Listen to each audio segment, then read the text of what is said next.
Hey everybody, welcome to this week's edition of Let's Talk Teens with Dr. Keela. And of course, I am your host, Dr. Keela, board certified family practitioner, speaker, and award-winning author. Today, I want to talk about building healthy relationships. The reason this is important as it relates to our mental health is for obvious reasons. Unhealthy and toxic relationships can have a negative impact on our mental health, whereas the inverse is true. Healthy relationships help to improve our mental health. So today I want to talk about 3 core components of healthy relationships. Number 1 is setting boundaries. Now, most people, when you think about relationships, default to thinking about romantic interests.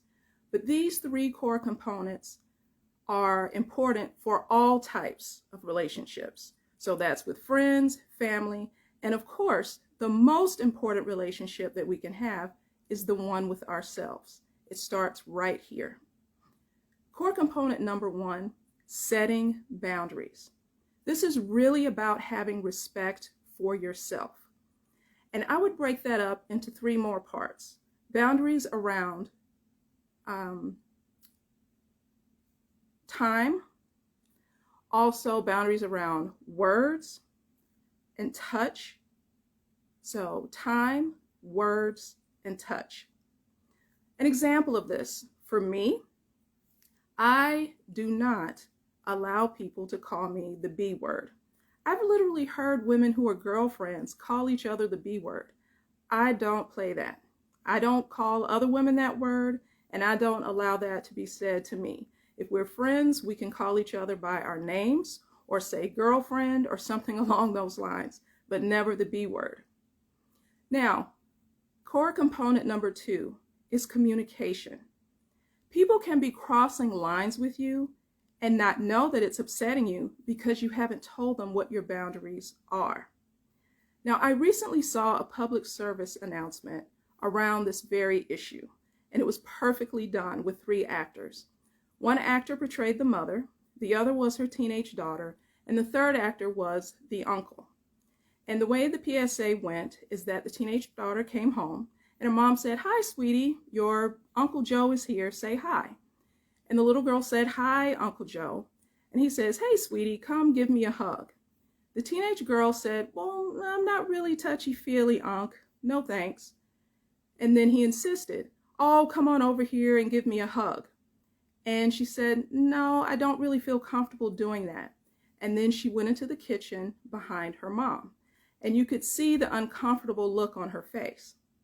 Her mother said to the uncle, "Listen, in this household, we respect boundaries. If you can't understand that, perhaps you should go."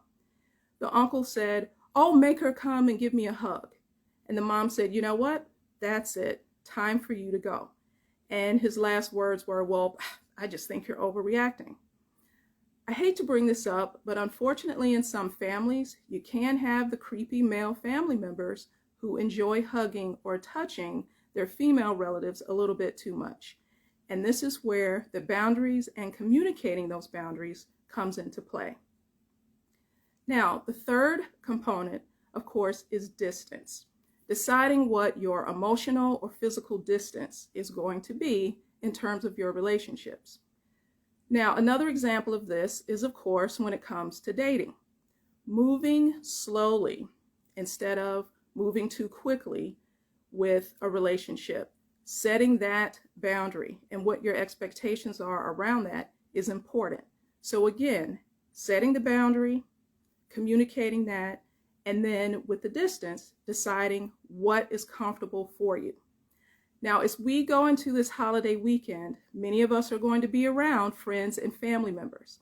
Think about how you're going to conduct yourself in terms of these relationships. What are your boundaries? How will you communicate those? And then what's going to be your distance? Do you have those family members who like to gossip, for example, or maybe they get a little bit loud or have a little too much to drink? You may want to physically not be around them or as close to them, or spend as much time around them as you do the family members with whom you feel more comfortable. Well, this concludes this week's edition of Let's Talk Teens with Dr. Keela. Until next week, think positive and be positive. Next week, we're going to do a part 2 about relationships. We're going to compare healthy versus unhealthy relationships. Enjoy your Memorial Day weekend. Bye now.